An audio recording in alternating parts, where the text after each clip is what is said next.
I thought I would never be fine. Hello po mga kabayan at mga kalingap. Kumusta po kayo? Magandang buhay. Good morning po dyan sa Pilipinas. Katatapos lang po ng aking trabaho. Muling nagbabalik po Analisa Reality Vlog. Walang upload kahapon. Sobrang na busy. So ito, may share ako sa inyo at hindi po ako gaano magbibigay ng aking opinion patungkol dito. So kailangan kasi paulit-ulit na i-highlight natin kung ano ba yung rules ng kalingap. Kasi meron na namang upload si Kuya July. Merong nag-chat sa kanya, nag-message na may mga napapansin pa rin daw na, ayun, mga nag-upload na, tawag dito, sa K-Boys. Ayan, basta yung mga vloggers. May mga nakakapanood. At the same time, ako din. So, medyo nalilito rin ho ako sa kanyang status. Reactor ba siya? Sa K-Boys ba siya? Vlogger? O ano? Kasi ito ho, bago ko ituloy, thank you ho. Bagong pasok sa aking munting kubo, salamat po sa pagsuporta sa akin. Mga silent viewers, nagko-comment, nagla-like, nagsishare, nasa community spotlight ko. Thank you po sa inyong lahat. Salamat po talaga and God bless po. Shoutout po kila Kuya Bal Santos Matubang, Haten na Vlogs, Kalingap Project, PM Matubang, mga kasamahan ko pong reactors dito sa Kalingap, mga Karepa Reactors, Team Bios, Team Strikers, Team Watchers, Team KOGR. Kasamahan ko po sa Silver Team. Shoutout po sa inyong lahat. And syempre, yung nandyan palagi na nagkukomento, sobrang thankful po ako sa inyo. Sana huwag nyo kalimutan mag-thumbs up. Ano na lang po, pakipitik po yung, ayan, salamat po sa inyo. So ito ho, napanood ko si Kuya Neil. Tama, si Kuya Neil. So meron akong i-attach na panunuurin muna natin yung kanyang mga binanggit dito. Kasi ayon sa kanya, nakita niya sa Kalingap Studio daw ito. So, tatakpan ko po yung mukha.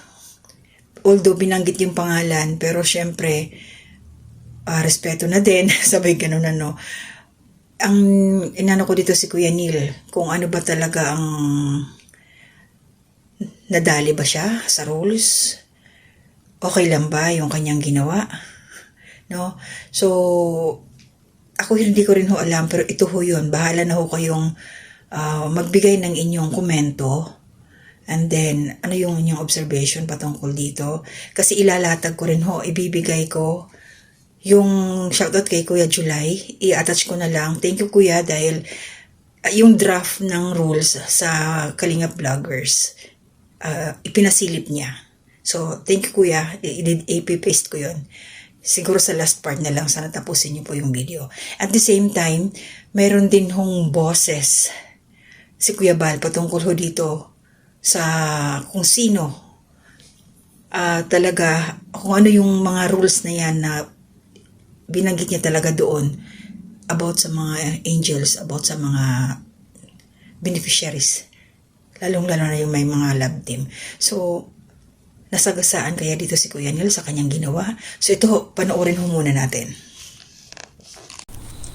Ano ang ibig sabihin ng litratong yan? Kakapost lang po dyan siguro mga 7 minutes ago sa Kalingap Studio.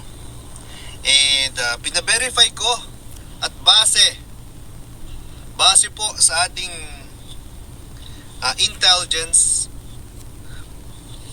ay kumpirmado may vlog yan. So ito po grabe po na tawag dito. Napaaga guys ang shoot. Ayan Hindi pa birthday pero ito na siguro part na po ito ng birthday special para kay Carla. Siguro kasi malapit na birthday ni Carla, di ba? So ayan nagpasilip po si Kalingap Rob. Ayan. At saka isa na rin reason kasi nandito na rin sila Kuya Ato at si Yoyo. Kung makita ninyo sa Kalingap Studio nandun din yung picture ng dalawa. So welcome back kay Ato at Yoyo.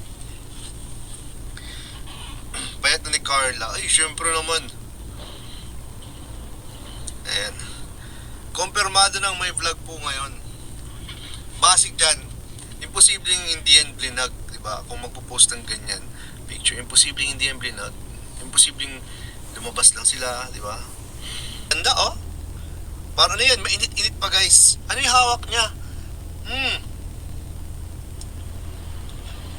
Parang ano yan, guys, parang nagto-throwback sila kasi parang hawak niya ni Carla ay puto. So yun po mga kalingap, hindi po ako mabibigay ng opinion doon o anumang reaksyon. Basta malinaw na ho, bahala na po kayo.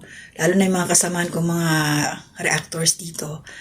At ito na ho yung kay Kuya Bal, pakinggan din ho natin. So, mahirap kasi magbigay ng opinion, ng reaction patungkol sa mga sinabi ni Kuya Neil. Kasi nakita natin yung oras niya, bago lang. At the same time, hindi galing kay Kalinga Prab. Mayroong ibang nag-upload. Hindi ko alam. Kasi alam ko naman yung yung channel talaga ni Kalinga Prab, yung sa Facebook niya. So, sino kaya ang humahawak dito sa Kalingap Studio na to? At naglabas na sila ng ganong picture. Tapos, wala pa kay Kalinga Prab. Diba? So, ito ngayon, panoorin naman ho natin, ay pakinggan ho natin kung ano yung sinabi ni Kuya Bal. So, ano kasi ito nandyan malinaw. Galing po ito. Shoutout kay Kuya July. Thank you, Kuya. Dahil ito din, yung sa voice ni Kuya Bal. Para maklaro ho natin. At ito po yung magiging basihan para sa akin. Kung na-touch ba or napitik ba dito si Kuya Neil. So ito po yun.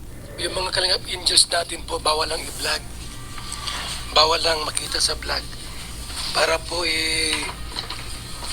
hindi ganong yung ni Kalinga Prab. Yung kanyang content po kasi, mga kaibigan, pag binablog ng iba, kumbaga sa po, humihina ang views pagka maraming nagbablog. Humihina po ang views pagka maraming nagbablog. Kaya, hanggat maaari po, birang makita sa, sa SOCMED, di ba?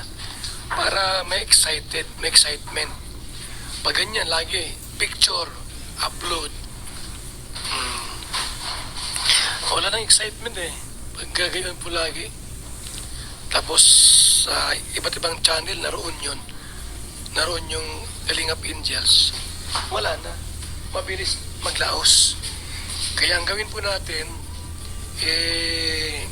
pag may kalabim, Kalinga Prab na mag-upload. Yan po mga kaibigan. Malapit ang birthday ni Carla. Sa January 23 na po. Bukas 21 na 21 na bukas. Diba? So, yan po ang problema natin. Pag lahat ng keyboys, Kalingap vlogger, picture, TikTok, upload sa YouTube, wala na. Wala nang excitement. Kaya humihina yung views kasi maraming na-upload. Kaya iwasan po natin yon. So yun po mga Kalingap, boses po ni Kuya Bal, galing po doon kay Kuya July Paunil. Salamat po Kuya. Kumuha din po ako ng boses na yun ni Kuya Bal. So, isa lang ang ko doon, malinaw para sa akin. Ayan, kahit behind the scene, kahit picture, hindi pwedeng ipakita yung tawag dito, Kalingap Angels. Lalong-lalo na katulad ni Carla, nabanggit ang pangalan ni Carla doon. Kasi kung hindi ko tinakpan yun, talagang naka-expose, nandoon talaga sa likod ni Kuya Neil, yung si Carla.